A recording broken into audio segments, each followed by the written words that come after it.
Chega que dá até vergonha de chegar aqui e gravar pra vocês. Por quê? Por que será? Por que será? Será que é porque eu não apareço aqui mais do que as 2 semanas? Pois é, pois é, pois é. A vida tá uma loucura. Até nem sei como falar mais, mas a vida tá uma loucura e vocês vão saber o porquê depois da vinheta.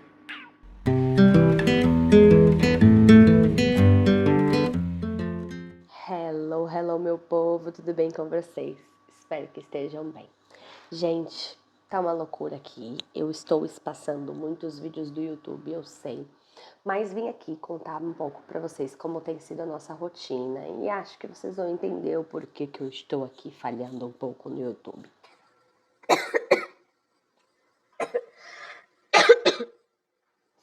Ai, chega até engasguei. Meu Deus do céu, engasgar com a própria respiração, com a própria saliva é fogo, né? Mas vamos lá.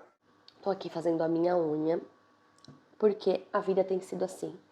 Eu estou fazendo 500.365 coisas ao mesmo tempo, pois eu e o Rafa começamos a trabalhar aqui em Portugal. Então é por isso que a vida está muito corrida. E por isso também que eu estou aqui em falta com vocês. Mas eu quero contar um pouco pra vocês como tem sido essa questão de trabalho. Tô aqui olhando pra cima, pra baixo, porque é o tempo que eu tenho para cortar as minhas unhas, que estão gigantes. E enquanto isso, nós vamos conversando um pouquinho. Que tal? O que eu acho é o seguinte: uma das maiores preocupações de um imigrante quando chega em um novo país é se vai se estabelecer, e isso contando que a maioria das pessoas chegam que nem eu. Chegam sem um trabalho correto, sem nada certo e vão procurar. Foi o caso do Rafa também, mas o Rafa já veio com a Ordem dos Engenheiros aqui de Portugal, o que facilitou um pouquinho para ele procurar trabalhos na área dele. E com isso, muitas pessoas me perguntaram: ah, Jade, você está trabalhando na sua área? Se eu estava trabalhando com estética, o que é que eu estava fazendo? Abri uma caixinha de perguntas no Instagram. Inclusive, se você não me segue no Instagram, me segue, é @jade_tamayo. Eu vou deixar linkado aqui embaixo. Porque lá eu abro caixas de perguntas e nós temos um acompanhamento, enfim. Então, assim, gente, uma das coisas que mexeu muito com a nossa rotina, assim, foi essa questão de trabalho. E é um momento em que nós vemos o quanto, como eu posso dizer, mesmo com diversos problemas que a gente tem no nosso país, que a gente tem no Brasil, existe uma coisa que funciona, assim, pelo menos eu nunca tinha vivido questões de trabalhos absurdas como nós vemos aqui em Portugal. O que a gente chama de trabalho de subemprego, realmente aqui não existe subemprego, porque meio que todo emprego tá dentro de um subemprego. Eu não sei se eu vou saber me expressar. Mas assim, por não ter uma lei, por não ter uma CLT, por exemplo, como é no Brasil, as questões trabalhistas, as leis trabalhistas são muito diferentes aqui em Portugal. E com isso, o costume dos empregados e empregadores também é muito complicado. Então, para se adaptar e para saber se o trabalho é certo, se não é, ai, foi bem complicado. Até porque, gente, eu não vou mentir para vocês. Eu vim aqui com a intenção de trabalhar em estética. Eu saí da minha área laboratorial, fui para a área de pesquisa. Quando decidimos vir para Portugal, eu fui fazer os meus cursos de estética para trabalhar aqui em Portugal, mas para trabalhar com estética aqui em Portugal, você precisa ter o seu próprio espaço. Porque os salões, as estéticas são muito pequenininhas e geralmente a dona é quem faz as coisas todas. Então, colocar alguém em um espaço, primeiro, você vai perder muita comissão. Então, 50% do seu trabalho você vai ter que dar para quem é a dona do salão. Fora que, geralmente a clientela que os clientes É fogo, né? Mas enfim. as pessoas que estão a trabalhar nas estéticas têm seus clientes fixos. Então, esses clientes, eles não são que nem no Brasil, eles vão para um lugar, eles vão para o outro e são atendidas por diversas pessoas. Não, eles gostam daquele mesmo profissional. Então, para eu chegar em um lugar novo e pegar clientes que são de outra profissional, eles não gostam, eles não são tão receptivos a isso, entende? Então, é muito complicado essa questão. Eu tentei e ainda estou aqui disponível, né? E então, assim, não dava para eu ficar parada e esperando ter um atendimento em estética para começar a trabalhar. Então, o que eu fiz? Eu comecei a mandar currículo para todas as áreas possíveis aqui da região do Porto. E também para algumas vagas de massagista. E assim, gente, uma coisa muito maluca que tem aqui. Eu não sei nem se eu posso ficar falando essas coisas aqui no YouTube, mas eu vou tentar falar entre linhas. Existem trabalhos que não são corretos. Quando você pensa em massagem, em drenagem no Brasil, você pensa em algo correto, em algo profissional. Nada de bagunça. Então eu meio que desisti de aplicar só para essas vagas de estética e comecei a procurar outros trabalhos, de recepcionista, de atendente de mesa, para, como é que eles chamam? Restauração. Restauração aqui é tipo atendimentos de bares, de restaurantes, tal. E aí começaram a surgir algumas oportunidades e principalmente para a área de call center. Eu fui em uma, só que as regras, e para você começar a trabalhar, dependendo do lugar, claro, não são todos, é meio que assim, você vai trabalhar por 4 dias de graça. Pois é. Você vai trabalhar de graça para aí você ver se você vai ficar e se nós vamos ficar e se vai dar certo, se você vai gostar. Lalala. E ok, você vai fazer o quê? Você precisa trabalhar. Então você faz isso. E aí, enfim, tem lugares que já não são assim. A partir do momento que você começa, que você faz a entrevista, eles te dão um contrato. Resumindo, eu estou trabalhando com atendimento ao público, mas em telefone, no estilo call center. Ambientes totalmente diferentes um do outro. Um é uma pegada mais pauleira, o outro já tem um ambiente mais legal, com pessoas mais compreensivas, que são mais colegas. E, enfim, tem sido uma experiência muito boa. Eu tenho me descoberto, assim, em alguns sentidos, de que, tipo, eu consigo vender, sabe, assim? Então, do dia é uma luta para tentar ganhar uma comissão e fazer valer o seu trabalho, que não é fácil. Como eu uso muito a voz, eu tenho ficado bem cansada. Gripei esses dias, por isso eu tô aqui com essa cara meio inchada, esse nariz avermelhado, porque eu ainda estou um pouco gripada. E a minha garganta, ela tem cansado muito, a minha voz tem falhado. É claro, eu nunca trabalhei com isso. Então, cheguei aqui, eu já tô indo pra minha segunda semana na pauleira, só falando no telefone. A voz tá tentando se acostumar, né? Saber como que lidar. Então é isso. Eu não estou trabalhando aqui com biomedicina, não estou trabalhando com estética, mas estamos aqui abertos a trabalhar com estética em lugares corretos. E estou fazendo de tudo para dar certo nesses meus 2 empregos com atendimento ao público. A Ariane me perguntou então se eu estava atuando como biomédica e perguntou algo relacionado com a equivalência de diplomas. Como eu disse, eu não estou atuando como biomédica. E o que eu teria que fazer para atuar como biomédica? Teria que pegar os meus diplomas do Brasil, principalmente da graduação e da minha habilitação em análises clínicas, do mestrado também, mas aí seria um plus. E eu teria que aplicar para uma universidade pública aqui de Portugal, não necessariamente no Porto, mas alguma universidade pública em Portugal, que tivesse o curso de biomedicina. Mas o que acontece? Em Portugal não existe o curso biomedicina.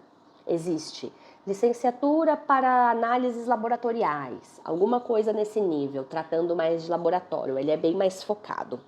E aí, essa universidade teria que olhar todo o meu histórico, olhar toda a ementa do meu curso e fazer a equivalência de grau. Existem diversos tipos de equivalência de grau. Equivalência por similaridade, equivalência direta e uma equivalência avançada de nível. Eu não fiz isso, por quê? Ao pesquisar, cada universidade tem uma taxa, geralmente essa taxa ela não é barata para você fazer essa equivalência do seu grau aqui, fora que o processo é muito demorado.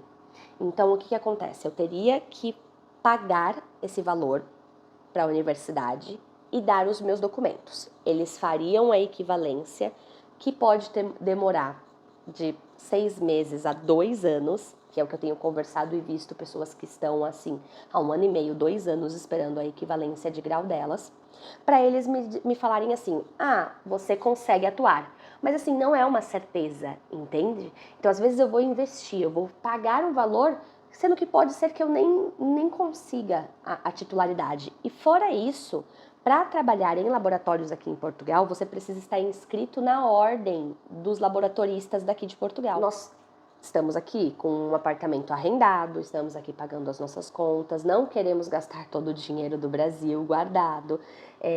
O que eu tenho que fazer? Eu tenho que trabalhar e ganhar dinheiro. E ver se aqui em Portugal realmente tem caminho, né, tem área, volume de contratação para essa área em biomedicina. E é o que eu estou fazendo. Eu vou tentar juntar um dinheiro trabalhando em outra área, sabe, no futuro, fazer essa equivalência de grau. E também tenho que ter certeza, porque, por exemplo, se o processo pode demorar de 6 meses a 2 anos, eu tenho que ter certeza que eu vou ficar aqui, que eu vou trabalhar com isso aqui. Sobre vagas, o que aconteceu? Eu cheguei a me inscrever em vagas para trabalhar como analista de laboratório, como técnica de laboratório aqui em Portugal. 2 ou 3 me ligaram dessas vagas e fizeram uma primeira pergunta que seria crucial. Você tem a ordem que regulariza, a carteirinha da ordem que regulariza a profissão em Portugal? De Portugal, não adianta ser CRBM do Brasil. E aí eu disse que não, que eu não tinha, que eu estava querendo trabalhar para poder tirar isso. Então eles disseram assim, quando você tiver a ordem, você se aplica de novo para as vagas. Então a gente nem consegue dar continuidade às entrevistas sem ter essa ordem.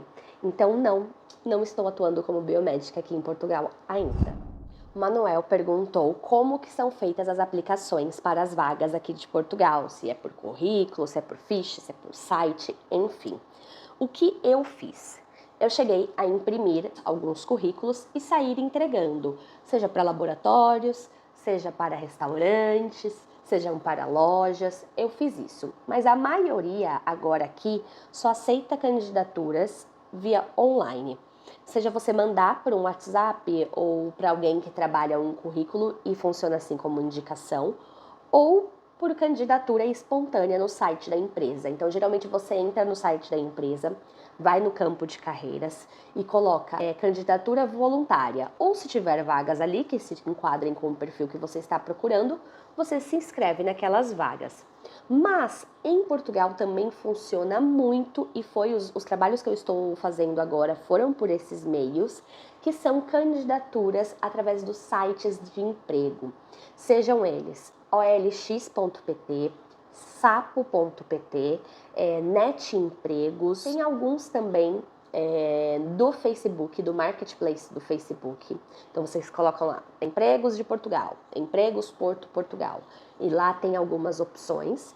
E também existem grupos aqui em Portugal, grupos de WhatsApp, em que diariamente eles vão e colocam essas vagas para recrutar as pessoas. Então, sei lá, às vezes tem um e-mail linkado ali na vaga, você vai e manda seu currículo para essas pessoas. Inclusive até o Rafael, ele fez algumas candidaturas pelo LinkedIn e tal, só que pelo Net Empregos e pelo Sapo chamaram ele. Para mim funcionou mais a OLX. Para fábricas eu não cheguei a me candidatar, apenas para as candidaturas espontâneas das fábricas que eu tinha o nome, mas dizem que você conhecendo alguém que trabalha nas fábricas, essa pessoa leva seu currículo, envia seu currículo e a indicação ela funciona muito melhor nesse jeito.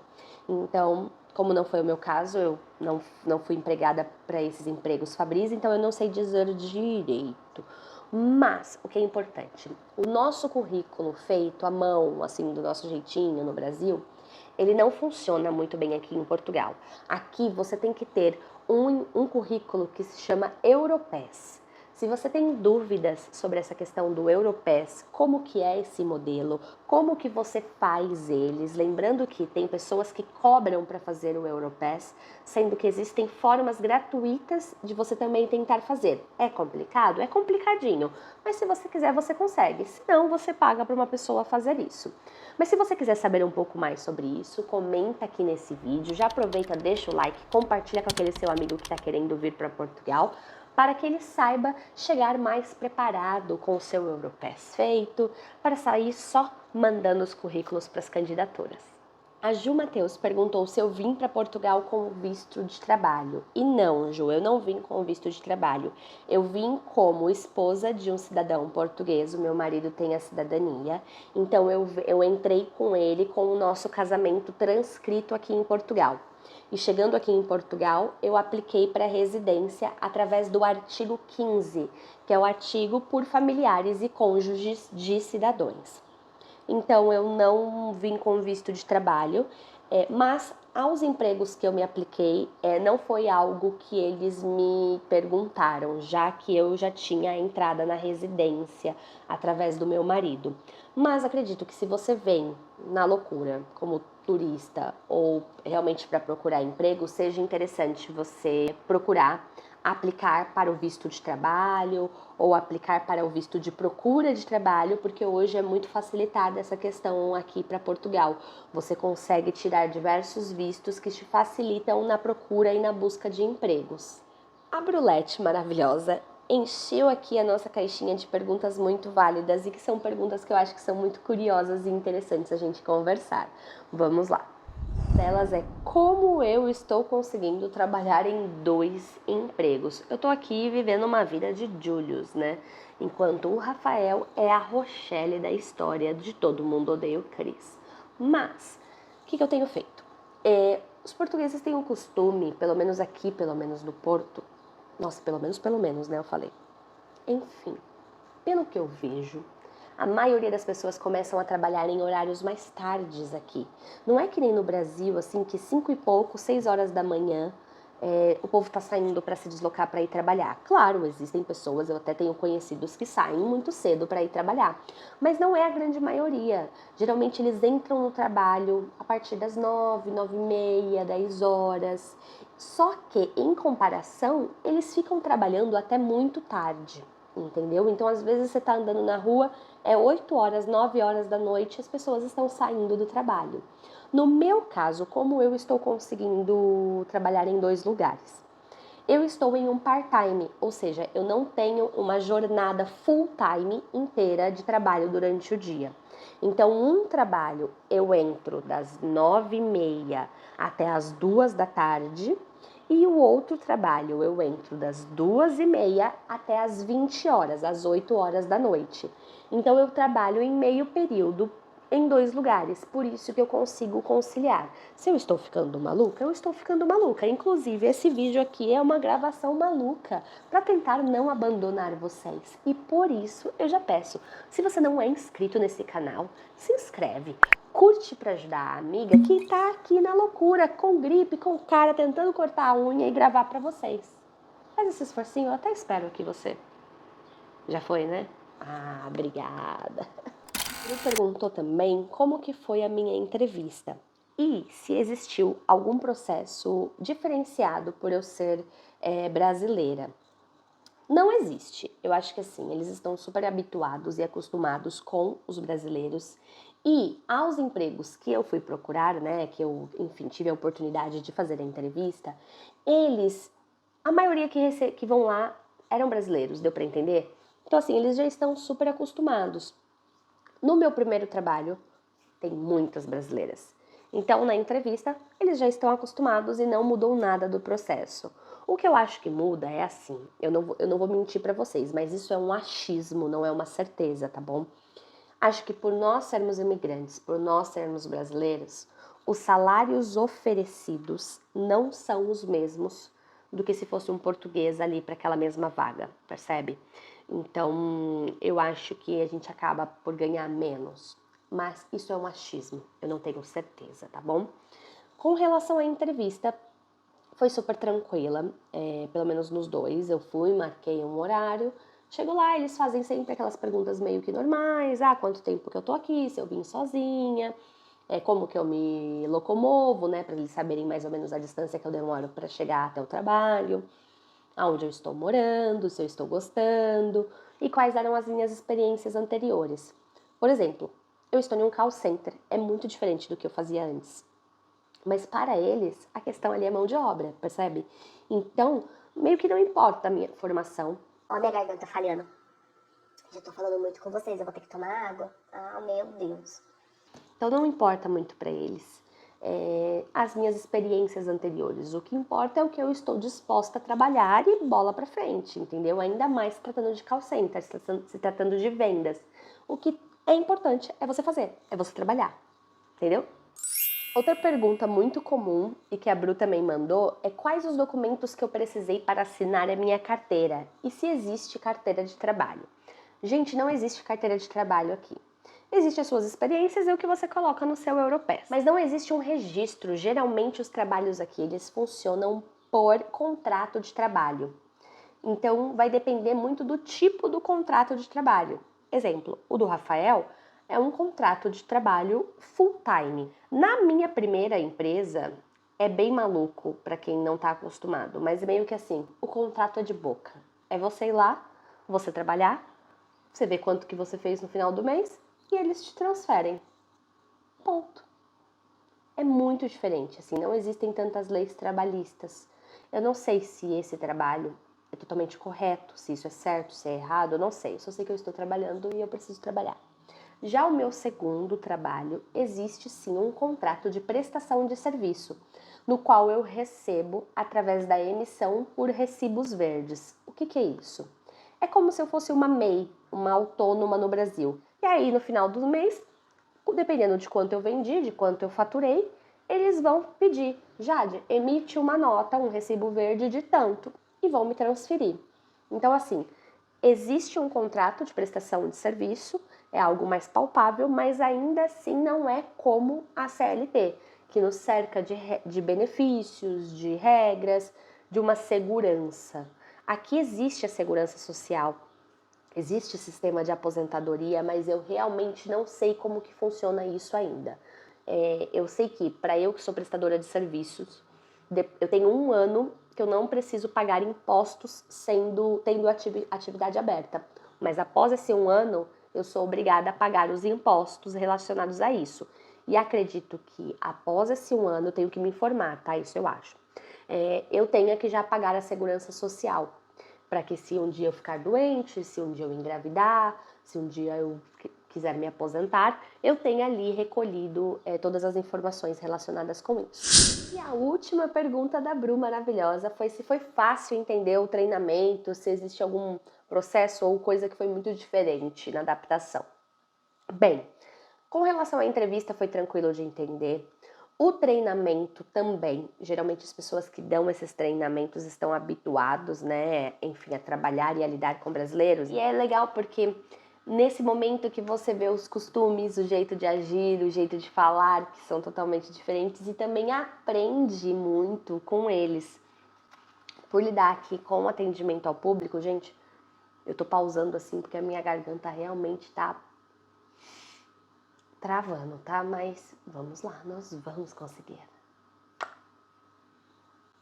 Voltando. É muito bom essa parte do treinamento para você pegar o jeito que se fala, o jeito que se porta. E eu sou meio que uma esponjinha. Então eu já estava a falar desse jeito com as pessoas. Eu já vou e começo a falar com o jeito que o português fala. Então, meio que você vai pegando com o costume, com a convivência com os outros colegas de trabalho. Percebe? Me fiz entender? Então foi tranquilo com relação a essa parte. Tem sido uma experiência muito interessante. Mesmo que em condições malucas de trabalho, em regras trabalhistas, né, vamos dizer assim, mesmo com pessoas diferentes, mesmo sendo um trabalho com metas, né, com comissão, mas tem sido bom. É um ritmo complicado, não sei se eu vou conseguir ficar com os dois, ainda mais com a minha voz desse jeito, por muito tempo, mas nós temos que dar o máximo enquanto nós temos um fôlego para trabalhar. Então essa tem sido assim a minha experiência com o trabalho. Voltando aqui, então, pessoal, nessa realidade maluca, nesse vídeo meio corrido que nós fizemos, eu tento me organizar para dar o melhor aqui pro nosso canal. Eu não quero abandonar de forma nenhuma o canal, porque é uma forma de eu ter os meus registros aqui dessa aventura maluca e também ajudar você que quer vir aqui para Portugal, que tem interesse de imigrar. Eu sempre recebo, tanto aqui quanto no Instagram, muitas perguntas e energias de vocês que me fazem ficar muito felizes. Então a casa tá assim, uma bagunça, estamos ali lavando roupa e aqui secando mais roupas, mas estamos aqui com esse canal que eu espero que cresça muito, muito, muito, enfim, ao longo dos anos. Eu espero que você tenha gostado desse vídeo. Deixe o seu like. Se você que está querendo vir aqui para Portugal tem dúvidas, precisa de ajuda com arrendamento, com cartões de telefone, com outros processos, me mande porque nós podemos te ajudar, ok? Então essa é uma nova novidade aqui do canal, em que nós vamos ajudar as pessoas que estão querendo imigrar aqui para o país com algumas burocracias que existem em um processo de imigração, principalmente com arrendamento e com as contas e consumos. Espero que vocês tenham gostado. Nos vemos no próximo vídeo. Tchau!